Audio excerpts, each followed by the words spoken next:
살인죄로 10년 동안 옥살이를 하고 출소한 남성이 있습니다. 당시 남성의 나이는 15살. 도로에서 시비가 붙은 택시기사를 흉기로 무참히 살해한 혐의를 받고 있습니다.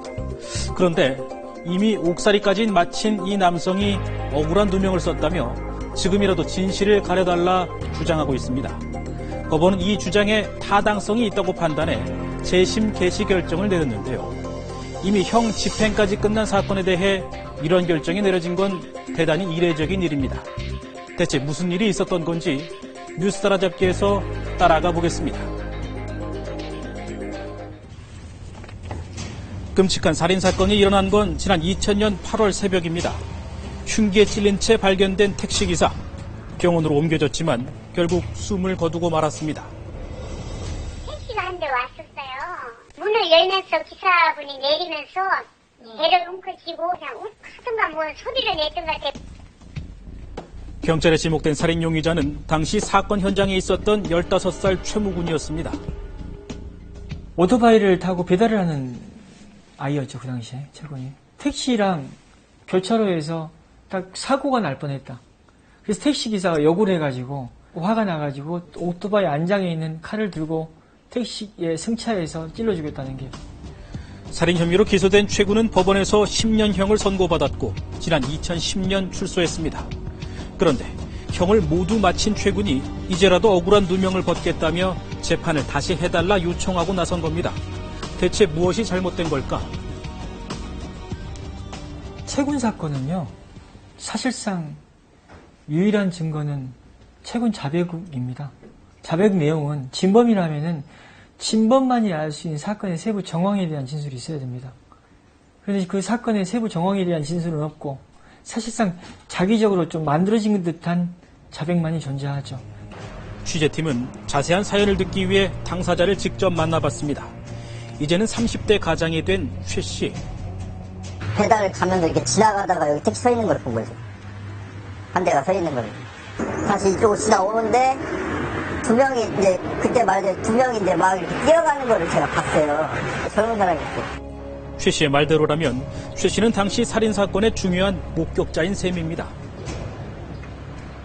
두 번째 갔다가 두 번째 오는 길에 세워갖고 경찰한테 이제 물어봤어요. 여기서 뭐 하세요? 그러니까 택시기사가 죽었는데 칼 찾고 있다고 이렇게 얘기를 해주더라고요. 여기서 제가 이쪽으로 두 명 뛰어가는데 이렇게 여기서 얘기를 한 거죠. 그렇게 목격자로서 진술을 한 이후 최 씨는 일자리를 찾아 다른 지역으로 이동을 했다고 합니다.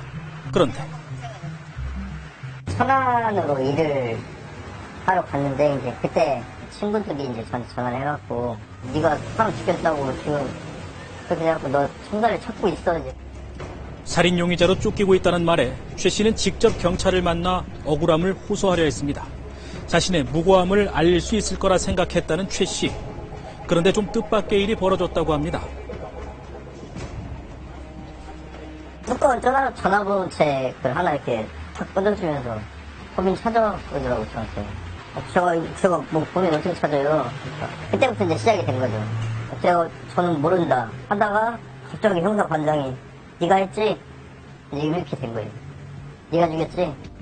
강요에 의해 결국 허위 자백까지 하게 됐다고 주장하는 최 씨.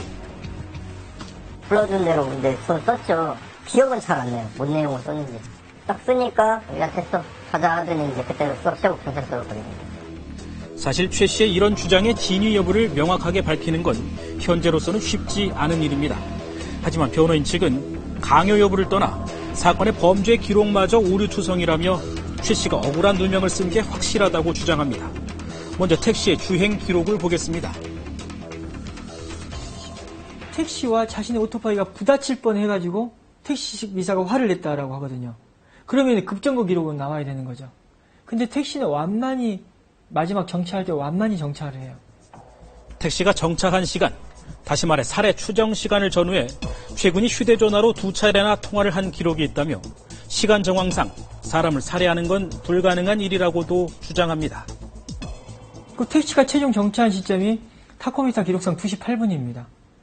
그런데 최군은 알리바이가 2시 5분 통화 내역이 있고 2시 9분 통화 내역이 있습니다. 그리고 또 한 가지. 사실상 치명상을 입히면서 10몇 군데를 찔렀어요, 흉기로. 그렇다면 칼에 어느 정도 조그만 흔적이라도 좀 남아야 될 거 아닙니까? 혈흔 검사에 완전히 하나도 안 나왔어요. 그리고 또 지문이 전혀 안 나왔어요. 수사 기록 외에도 한 가지 중요한 사실이 더 있습니다. 최 씨가 복역을 시작하고 3년 뒤인 지난 2003년 첩보가 나온 것을 역추적을 해가지고 택시 기사 살해했다는 얘기 진짜 범인이 있다는데 맞냐? 그 사람이 그냥 거꾸로 가다 보니까 첩보를 통해 익산에서 일어난 택시기사 살해 사건의 진범이 따로 있다는 얘기를 접한 다른 지역의 경찰관. 실제 유력한 용의자의 자백을 받아내는 데까지 성공합니다. 범인이 아니면 절대 모르는, 지어낼 수도 없는 일이 있어요. 결과적으로는 국가수에서 부검한 결과도 거기에 빼손상이 돼 있고요. 그리고 그때 칼끝이 휘어져 있어요. 휘어진 것을 숨겨진 분이 정확하게 봤어요. 진범이 나타나고 억울한 누명도 벗게 됐을까? 하지만 당시 용의자의 친구 집에 숨겨놨다는 흉기는 오랜 시간이 흐른 사이 사라져버렸고 유력했던 용의자가 갑자기 진술을 번복하면서 결국 없었던 일이 되고 맙니다. 진범이라고 하는 놈이 잡혔다 이렇게 얘기를 했었죠. 아 이제 나갈 수 있겠구나 이 생각을 했었어요. 근데 그게 아니었죠. 취재팀은 맨 처음 최 씨를 조사했던 수사팀의 입장을 듣기 위해 수사에 참여했던 경찰관을 어렵게 수소문해봤는데요. 당시에 좀 상황이 어땠나 말씀해 주실 수 있으신가요? 통화로는 말씀 못 드렸네요.